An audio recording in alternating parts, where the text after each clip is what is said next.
당대표 출신만 3명, 이름만 들어도 쟁쟁한 인물들이 평택으로 모였습니다. 시사천국에서는 유권자들의 현명한 선택을 위해 격전지 평택을은 모든 후보들과 릴레이 인터뷰를 진행하고 있는데요.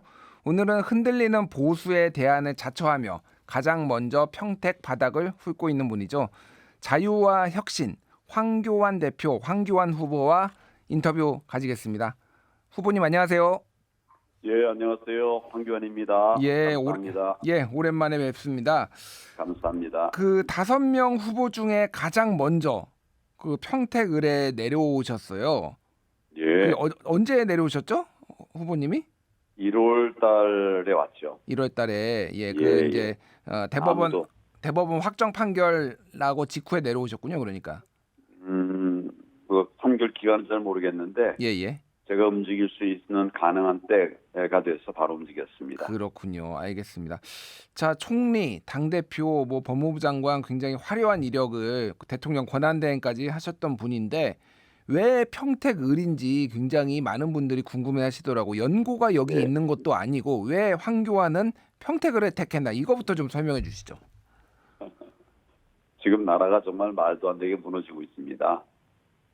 시급히 움직여서 이거 대응을 해야 되는데 지금으로서는 가장 중요한 것이 국회에 들어가서 우리 국민들의 말씀들을 고하고 알리고 이렇게 해야 되는 상황이라고 생각합니다. 그래서 국회에 빨리 들어가야 되겠다는 생각을 했었는데 보궐선거가 났고요. 예. 그래서 내가 나왔고 평택 그때는 보궐선거 4군데가 났었을 거예요. 그 4군데를 제가 쭉 한 분석을 해보니까 평택은 어떻게 보면 대한민국의 가장 어려운 좀 짐들을 다 지고 있는 그런 곳이고 예. 또 뭐라 그럴까요? 대한민국의 축소판이라고 그럴까요? 산업도 있고 물류도 있고 또 전자도 있고 뭐 이런 모든 것들이 다 있는 그 심지어 이제 오송도 있는 이런 곳이어서 대한민국을 살리는 그 길을 평택으로부터 시작하자. 그래서 제가 평택에 나오게 되었습니다. 그렇군요. 그때 아마 그 당시에는 아마 계양을이라든지 아니면 군산이라든지 평택을이라든지 이렇게 대법원 확정 판결로 나오거나 대통령의 지역구거나 이런 데였는데 어쨌든 여기가 대한민국의 축소판이다. 이렇게 맞습니다. 보시고 들어오신 거군요. 예, 4군데 중에 예. 여기가 가장 적합하다. 알겠습니다. 큰 싸움도 가능하다. 이렇게 보고 왔는데 예.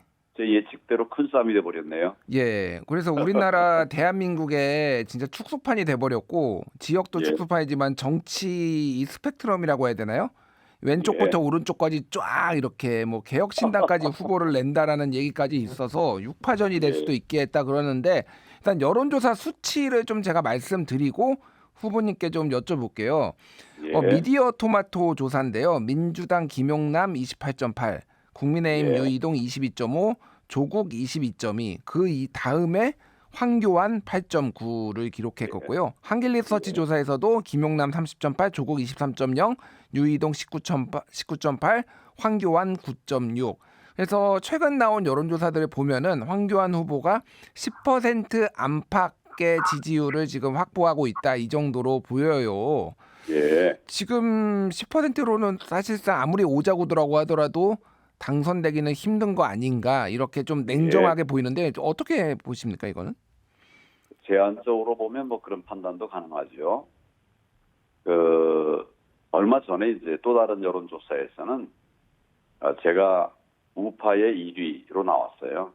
예. 예, 얼마 전 오래되지 않았죠. 예. 그리고 그 다음날 한 4, 5일 뒤에 또 다른 여론조사에서는 아예 제가 없어져 버렸어요. 업셋이요? 아니 제가 등장하지 않았어요. 등장하질 않았다고요? 예. 아예 이름이 안 올라 있어요. 없어졌다고요? 없어졌다고? 네. 예. 바로 4, 5일 전에는 제가 보수의 1위였었어요. 예. 그런데 며칠 뒤, 제 기억에 한 5일 정도 뒤에 또 다른 여론조사에서는 아예 제가 없어졌다니까. 사라져버렸어요. 이런 여론조사 때문에 일희 일비할 필요는 없다라고 생각합니다. 예. 저는 이것도 어떻게 보면 같은 여론조사에 평가 문제가 좀 있을 거예요. 예. 내가 이런 얘기 자세하게 안 하겠습니다만은 여론조사 결과는 믿을 바 안 된다. 음. 제가 그 구체적인 예도 지금 말씀을 드렸습니다. 예, 예. 거기 흔들리지 않고 저는 국민들을 바라보면서 가겠습니다. 어제 어떤 분을 이제 길에서 만났는데 이분이 이제 제게 뭐라고 그랬는가 하면 아니 내 지금 저 산악회 뭐 등산 가신대요. 예. 그런데 내가 그 주변에서 아무리 얘기를 들어봐도 그 어디 요새 이제 민주당을 지지한다는 사람은 한두 명 있을까 말까, 10명 중에 한두 명 있을까 말까 하는데 어떻게 지지율이 저렇게 나오냐. 예. 이런 얘기를 하시더라고요. 아, 예, 예. 저는 저 여론조사 보지 않고 국민 보고 가겠습니다. 잠깐만. 그러면 후보님, 이게 저희가 이제 방송이 또 이게 여론조사 심의위원회에 이제 뭐 규율을 받고 있어가지고 방금 언급하신 조사가 어떤 건지를 알려주셔야지 저희가 또 공지를 할 수가 있어서. 제가 맨 처음에 얘기한 거 예, 예, 예. 평택 시민일보로 기억이 됩니다. 평택 시민일보가 조사한 거예요. 그거는 저희 제작진이 좀 확인해 주시겠고요. 그러니까 제가 궁금한 게 그러면은 여론조사는 믿을 게 못 된다라고 지금 보시는 거군요. 실제 바닥 민심하고는 다르다. 네, 저는 그렇게 봅니다. 그렇군요. 내가 물어본 것도 아니고 지나가는 분들이 그러고 또 뭐 저 길거리에서 이렇게 여론조사하면 뭐 완전히 판이하게 나오잖아요. 예, 예. 알겠습니다. 이제 자유와 혁신이 좀 강성 보수로 좀 알려져 있잖아요. 그 정통 보수. 정통 보수라고 저는 하겠습니다. 그러면은 예, 제가 예. 궁금한 게 황교안 대표께서 여기 자유와 혁신 대표를 하면서 후보님이 그 전에 이제 부정선거에 대한 우려를 많이 얘기를 하셨었어요. 예. 그런데 부정선거를 주장을 하면서 왜 이번 선거도 그러면 부정선거 가능성이 있는데 왜 당선되려고 나왔느냐라는 질문들을 의문을 품는 분들이 좀 많으셔가지고 제가 그거를 예. 질문 안 드릴 수가 없어요. 예, 예. 예, 예. 부정선거가 있지만 대구 경북에서는 많이 당선되지 않습니까? 예. 또 서울에도 강남 3구에서는 항상 이기지 않습니까? 예. 예, 부정선거를 하는데도. 음. 그러니까 압도적인 득표를 하면 이기는 거예요. 그러니까 부정선거를 하더라도 이걸 50%를 부정을 못해요. 예. 그러니까 일정한 퍼센티지를 합니다. 그 퍼센티지가 맨 처음에는 이제 거의 눈에 안 띄게 적기 시작했는데 최근의 문제는 이게 많이 소위 부정선거의 그 값이 커지고 있다는 것이죠. 예. 그래서 지금도 우리가 어느 지역에서든지 압승을 하면 여기서 압승을 하면 평택을도 제가 이길 수가 있는 겁니다. 그래서 저는 이제 압승을 위해서 계속 매진을 하고 있습니다. 알겠습니다. 그 여론조사를 믿지 않고 바닥 민심은 꼼수되고 있다 이렇게 말씀을 하셨는데 아무래도 예. 진보 후보들이 좀 더 강세를 보이는 거 아니냐 이런 예측들이 나오면서 소위 말하는 보수 단일화 얘기들이 지금 솔솔 나오고 있어요. 그래서 예. 유이동 후보와 황교안 후보가 보수 진영 후보로서 단일화를 하는 것에 대해서는 좀 일단은 유이동 후보는 약간 단일화 가능성에 대해서는 제로에 가깝다라고 선을 그은 상태인데 황교안 후보님은 좀 입장이 어떠신지 궁금합니다. 단일화해야죠. 단일화해야 돼요. 예, 단일화해야 되고 예. 그걸 위해서도 지속 노력을 할 것입니다. 그런데 다만 우리가 기억할 게 있어요. 뭐냐면 승리를 위해서 필요한 조건 중에 하나는 단일화이긴 한데 그 전제 사실로 이 선거가 공정하게 치러진다. 공명선거가 이루어진다. 이것이 전제가 돼야 됩니다. 예. 그래야 단일화가 효과가 있죠. 근데 공명선거가 안 치러지면 단일화 아니라고 별걸 해도 다 이제 이길 수가 없는 거죠. 제가 부정선거를 이야기하는 이유가 바로 거기에 있습니다. 그럼 평택을에서 공정선거가 안 치러질 가능성이 있다고 보시는 건가요, 현재? 부정선거는 전국적으로 가능한 거고요. 이게 뭐 크게 어려운 게 아닙니다. 그러니까 간단한 전자적 조작에 의하면 얼마든지 가능하거든요. 예. 그러니까 하지 못하도록 감시하고 그런 전자적 조작이 되려고 그러면 또 아까 이제 국민들이 뭐 어느 정도 누구를 지지하는가가 이제 되게 판단하는 것도 있잖아요. 현장에서 보는 게 있지 않습니까? 예, 이런 예. 조사 없어도 그거를 그냥 막 상상할 수 없을 정도로 꺾어버리면 그건 뭐 국민들 폭동이 일어나는 거 아닙니까? 예. 지금 세계적으로 폭동이 일어나는 나라가 여러 군데 있잖아요. 예. 그래서 우리가 그런 것이 안 나올 정도로 조작하는 것을 넘어가면 되는 거죠. 예, 예. 알겠습니다. 네. 어쨌든 뭐 위해서 지금 그런 우려를 가지고 계신 황교안 후보와 그 지지자들이 또 이번에 감시를 열심히 할 테니까 뭐 그럴 가능성은 예, 저는 예. 높지 않다라고 보는데 제가 궁금한 거는 예, 국민의힘과 자유와혁신이 다시 합치는 합당 예. 단일화를 하면서 그 합당을 전제 조건으로 단일화를 하는 얘기도 지금 솔솔 정치권 일각에서 나오고 있어서 이 합당과 단일화에 대한 입장이 어떠신 건지 제가 좀 궁금해서 여쭤봅니다. 제가 2019년도에 도전을 해가지고 그 당시 자유한국당의 대표가 됐거든요. 예. 그 직후에 내가 제일 먼저 낸 것이 단일화입니다. 음. 뭡니까 우리 단일화가 아니라 그 통합이었어요. 통합이요. 예, 한국당한 거죠. 미래통합당으로 이름도 바꾸셨잖아요. 그래서. 이제 그 통합의 기치로부터 거기까지 간 거죠. 예. 그때는 내가 왜 통합을 외쳤냐 하면 통합을 하면 이기니까. 그때 그 직전에 있었던 우리 박근혜 대통령 이제 탄핵 이후에 치러진 선거에서 문재인 후보가 41%를 얻었습니다. 예. 우리 후보가 홍준표 후보인데 24%를 얻었어요. 그걸 졌죠. 예. 근데 그때 안철수 대표가 있었습니다. 거기가 21%를 얻었어요.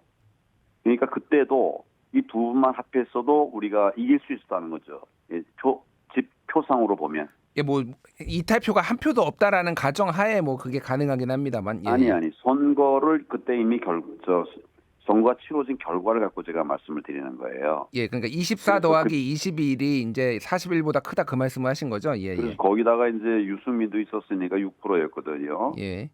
그러면 뭐 압승을 하게 되는 거죠. 제가 그렇기 때문에 이제 당 정치를 시작하면서 통합을 처음에 기치로 얘기했던 거죠. 그런데 다 통합이 되지 않았습니까 그때? 예. 제가 유승민도 들어오게 하고 뭐 이준석도 들어오게 하고 다 또 심지어는 지금 민주당에 가 있는 이현수도 들어왔어요. 그러니까 대통합을 이뤄서 선거를 치렀는데 말도 안 되게 우리 참패를 했어요. 103대 180. 예. 그 이유에 대해서 뭐 길게 얘기하고 싶지는 않고요. 결론은 이게 부정선거 때문에 그렇게 된 거거든요. 예. 그래서 이거를 바로 잡지 않으면 뭘 해도 안 되더라. 근데 부정선거만 잡으면 우리도 이기느냐? 그건 또 아니에요. 예. 부정선거를 잡아놔서 공정한 룰을 만든 뒤에 그다음에 이제 우리가 혁신으로 국민들이 표를 얻어야죠. 알겠습니다. 그러니까 예. 우리 승리가 굉장히 어려운 그런 상황이 되어버렸습니다. 예, 그래서 제가 여쭤본 거는 그래서 합당을 하는 거를 고려를 하고 계신지 그거에 대해서 여쭤본 거예요. 제가 말씀을 분명히 드렸어요. 예, 예. 저는 단일화 생각하고 있고 예. 또 그것이 넘어가면 합당은 되는 거죠. 제가 본래 알겠습니다. 그 자유한국당에 국힘에 있었던 사람 아닙니까? 예, 예. 거기서 당대표한 사람 아닙니까? 예. 못할 바 아니죠. 알겠습니다. 그러나 이기는 합당이 돼야 된다. 예. 그런 생각을 합니다. 알겠습니다. 그 시간이 많지 않아서 평택을에서 이제 나오시면서 어쨌든 이 지역을 공략해야 되는 거잖아요. 황교안 대표께서는 또 정치를 해야 되는 입장이지만 이 평택을에 가장 황교안이 내놓은 핵심적인 공약은 어떤 건지 하나만 좀 소개시켜 주시죠. 대표 공약. 첫 번째 제1호 공약은 평택 경제 살리기 프로젝트였습니다. 우리 여기는 이제 아까 내가 이제 대한민국 모든 게 다 있다고 그랬는데, 예. 고덕에는 삼성 캠퍼스가 있지 않습니까? 예. 이게 있고, 또 캠프 험프리스가 있고, 안보가 있고, 미국 있지 않습니까? 또 평택 항도 있고, 뭐 이런 모든 것들이 다 갖춰져 있고, 더더구나 뭐 이제 고성 같은 데는 농업도 있고, 항만도 있고. 뭐 이런 모든 것들이 다 이제 갖춰져 있는 그런 곳이죠. 이것을 경제로 이어가게 해야 된다. 평택호가 막 관광단지로 지정은 돼 있는데 사실은 역할을 못 한단 말이죠. 예. 이런 것들이 역할을 할 수 있게 우리가 생각도 못했던 이런 크루즈를 정말 대형 크루즈를 만들어 낸다든지 거기 뭐 말 달리는 경주장을 만든다든지 이렇게 해서 이것도 관광단지가 제대로 되게 하고. 제대로 되게 하면 경제가 살아날 수 있습니다. 알겠습니다. 제가 첫 번째 공약으로 경제 살리기 정책을 내놨습니다. 알겠습니다. 시간이 많지 않아서 마지막으로 이 쟁쟁한 후보들이 많이 나왔는데 뭐 김용남, 조국, 뭐 김재현, 뭐 유이동 그 중에서 왜 황교안인지 우리 국민들과 평택을 유권자들한테 황교안을 찍어야 되는 이유 짧게 설명해 주시죠. 저는 경제 살리는 정치가 자유민주주의 정치라고 생각합니다. 지금 말씀드린 분 중에는 여러분은 자유민주주의를 신봉하지 않는 분들이 있어요. 저는 자유민주주의를 통해서 대한민국을 살릴 것입니다. 그리고 지금 싸워야 될 때입니다. 근데 싸움을 얘기하지 않는 이런 후보들도 있어요. 그냥 내 자리를 차지하면 된다 이런 생각인데 그렇게 해가지고 나라를 지킬 수가 없습니다. 그래서 잘 싸우고 또 심지어는 제가 부정선거 얘기하는데 이거 뭐 부정선거 있는지 없는지 수사해서 조사해보자. 이게 뭐 어려운 일입니까? 예, 그걸 알겠습니다. 얘기를 하면 뭐 안 되는 것처럼 그렇게 얘기를 하는데 예, 불법 부정의 의혹이 있으면 해야 되죠. 예, 저는 이런 마무리. 것들을 통해서 평소에 내가 계속 얘기해왔던 이것들이 잘 이루어질 수 있도록 해서 평택을 살리고 또 대한민국을 살리는 그 길을 가도록 그렇게 하겠습니다. 예, 여기까지 하겠습니다. 지금까지 인터뷰 천국 평택을에 출마한 황교안 자유와 혁신 대표와 이야기 나눠봤습니다. 대표님 감사합니다. 예, 황교안입니다. 감사합니다.